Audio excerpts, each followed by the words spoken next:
प्रकरण सुरू असेल, काय कारवाई असणार? सायबर पोलिसाच्या मदतीने आम्ही त्याचं बरं, त्यांच्या पण काही- कुटुंबियांची काही संपर्क किंवा चौकशी? नाही पण तो ऑडिओ त्यांचाच होता हे तुम्ही निष्पन्न टेक्निकली झालेला चेक केलेलं आहे का? काय झालंय का सर? ते आम्ही आता FSL ला पाठवलेलं आहे. त्याच्या अहवाल आल्यानंतर ते ऑडिओ सांगतील सॅम्पल की ते कोण घेतलंय आहे. का, सर? किती दिवस पथक कुठे कुठे किती पथकं शोध घेत आहे सर? सर, समोर सध्या आता आम्ही कोल्हापुरातून इथे नागपूरमध्ये आलेलो आहे. एकच पथक आहे सध्या. वरिष्ठ दर्जाचे अधिकाऱ्यांचे एक वेगळं पथक ते हो देखील शोध घेत हो घेत आहेत. ते नागपुरात झालंय पथक? नाही ते नागपूरमध्ये. त्यांना चौकशीत घेण्याचा एक प्रयत्न राहील, चौकशीसाठी त्यांना ताब्यात घेण्याचा एक प्रयत्न मी राहील. अटक करणार आहे टेक्निकली की चौकशी होणार आहे सर? नाही सध्या प्रथमदर्शनी तर आम्ही त्यांच्या चौकशीसाठी त्यांना आम्ही ताब्यात घेणार आहे. तिथून पुढे काय ते तपासामध्ये काय निष्पन्न होते त्यानुसार प्रयत्न करणार. आज दिवसभर तुमचं काय असेल, तुम्ही नागपूर पोलिसांशी भेटणार आहात का, सायबर पोलिसांशी भेटणार आहात का, आणि तुमचा तपास हो नागपूर पोलीस आणि स्थानिक पोलीस आणि सायबर पोलिसाच्या मदतीने आम्ही त्याचं सर तुमचा पूर्ण सर तुम्ही कुठल्या पोलीस स्टेशन मधून आले, काय तुमचं पूर्ण नाव? जुना राजवाडा कोल्हापूर. जुना राजवाडा पोलीस तुमचं पूर्ण स्टेशन. नाव सांगा. मी PSI संतोष गळवे. माझ्याकडे तपास आहे सध्या त्याचा. फरार झाल्याची माहिती मिळते आहे सर. नागपुरातून फरार झाल्याची माहिती मिळते आहे. कुठेतरी उशिरापर्यंत आपण आले पोहोचले, त्यापूर्वीच फरार झाले. नाही, आता इथे काय मी सांगू शकत नाही ते फरार झाले किंवा काय ते जे तपास चालू आहे आमचा. सर एक प्रश्न असा आहे की नागपूर पोलीस तुम्हाला सहकार्य करतात हो का? नागपूर कारण पोलीस तुम्ही- आम्हाला पूर्णपणे सहकार्य करत आहेत. आणि त्यांच्या मदतीनेच आम्ही त्याचा शोध घेत आहोत. कुठल्या कुठल्या दिशेनं तपास एकूण करताय तुम्ही सर? सध्या तर आम्ही टेक्निकल आणि गोपनीय बातमीदाराच्या मार्फतीने तपास करत आहोत सध्या. बेलसाठी पण अप्लाय केलं अशी पण माहिती नाही आहे. त्याची काही माहिती नाही आम्हाला. सर तुम्हाला विश्वास आहे पुढच्या काही तासामध्ये तुम्ही त्यांना अटक कराल की तुम्हाला सुगावा पुरावा हो भेटेल आम्हाला. ते भेटल्यानंतर आम्ही त्यांना ताब्यात घेणार आहोत. ताब्यात घेणार आहे. त्याला घेऊन कोल्हापूरला जाणार आहे सर?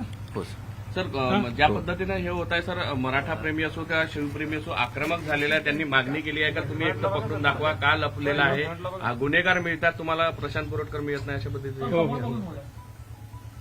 हो राईट सर. ओके.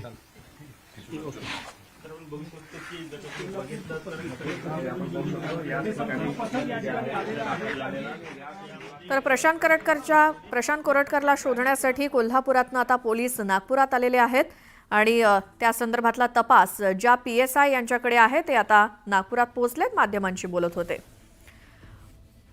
यानंतर एक मोठी बातमी आहे. छत्रपती शिवाजी महाराजांचा अपमान करणारा प्रशांत कोरटकर इंदोरमध्ये असल्याची माहिती न्यूज 18 लोकमतला विश्वसनीय सूत्रांकडून मिळाली आहे. प्रशांत कोरटकर हा आपल्या एका मित्रासोबत इंदोरला गेल्याची माहिती आहे.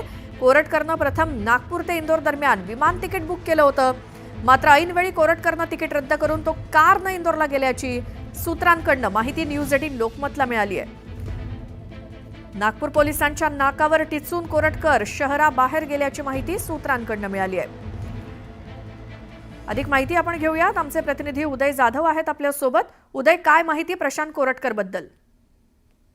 श्वेता, आपण पाहतोय की महाराष्ट्राचं नाही तर संपूर्ण देशाचा आराध्य दैवत छत्रपती शिवाजी महाराजांचा अवमान करणारा प्रशांत कोरटकर हा नागपूरमधून फरार झालेला आहे आणि तो पोलिसांच्या डोळ्यात धूळफेक करून नागपूर शहरातून बाहेर पडलेला आहे. न्यूज 18 लोकमतला सूत्रांनी माहिती दिली. त्यानुसार प्रशांत कोरटकर आता इंदोर शहरामध्ये असल्याची माहिती मिळते आहे. प्रशांत कोरटकर याने एका विमान कंपनीचं तिकीट देखील बुक केलं होतं. 2 तिकीट त्यांनी बुक केले होते. त्याचे स्वतःचं आणि स्वतःच्या सहकार्याचं तिकीट बुक केलं होतं. मात्र त्या विमानाने तो इंदोरला जाणार होता. मात्र 1 तास आधी त्याने त्या विमानाचं तिकीट जे आहे ते देखील रद्द केले असल्याची माहिती मिळते आणि त्यानंतर तो बाय कारने इंदोर शहरामध्ये दाखल झाला असल्याची माहिती मिळते. प्रशांत कोरटकर याने महाराष्ट्रातून पळ काढलेला आहे. संपूर्ण महाराष्ट्रामध्ये प्रशांत कोरटकरच्या विरोधात संताप जो आहे तो व्यक्त केला जात आहे. अनेक जे संघटना आहेत त्यांनी अतिशय आक्रमक असं धोरण घेतलेलं आहे. छत्रपती शिवाजी महाराज आणि एकूणच मराठा साम्राज्याचा अभ्यास करणारे संशोधक इंद्रजित सावंत यांना त्यांनी शिवीगाळ केलेली आहे आणि त्या शिवीगाळीमध्ये त्याने आराध्य दैवत छत्रपती शिवाजी महाराजांचा देखील अवमान केलेला आहे. त्यामुळे सर्व शिवभक्त जे आहेत ते संतप्त झालेले आहेत. शिवद्रोह हा प्रशांत कोरटकर यांनी केलेला आहे. त्यामुळे प्रशांत कोरटकर याला पकडण्यासाठी पोलीस देखील प्रयत्न करतात. मात्र नागपूर पोलिसांच्या डोळ्यात धूळफेक करून त्यांच्या नाकावरती टिचून प्रशांत कोरटकर याने नागपूर शहराच्या बाहेर पळ काढलेला आहे, महाराष्ट्राच्या बाहेर पळ काढलेला आहे आणि आता तो मध्य प्रदेश येथील शहरातील इंदोर येथे पोहोचला असल्याची माहिती मिळते आहे. आणि येथे पोहोचल्यानंतर देखील महाराष्ट्र पोलीस मध्य प्रदेश पोलिसांची समन्वय साधून प्रशांत कोरटकरला आता अटक करणार का, हा प्रश्न आता उठतो आहे. प्रशांत कोरटकरला सर्व महाराष्ट्र पोलीस शोधतायत, मात्र महाराष्ट्र पोलिसांच्या नाकावर टिचून प्रशांत कोरटकरने आपल्या कुटुंबियांसह पळ काढला असल्याची माहिती मिळते. प्रशांत कोरटकर हा फरार झालेला आहे, मात्र फरार होण्यास त्याला एक प्रकारे नागपूर पोलिसांचाच एक प्रकारे पाठिंबा होता का असा प्रश्न बिलकुल. निर्माण होतोय. कारण पोलिसांचा पहारा तिथे दिलेला आहे त्याच्या घराच्या बाहेर, असं बरं. असताना देखील पहाऱ्यामधून तो पळून कसा काय जातो हा प्रश्न निर्माण झालेला आहे. कारण प्रशांत कोरटकरला आता कधी अटक करणार, शिवद्रोही प्रशांत कोरटकर आहे तर तात्काळ अटक करा असं संपूर्ण महाराष्ट्रातील शिवप्रेमींची मागणी सातत्याने आक्रमकरित्या बिलकुल. बरोबर होताना आहे. आपल्याला पाहायला मिळते. उदय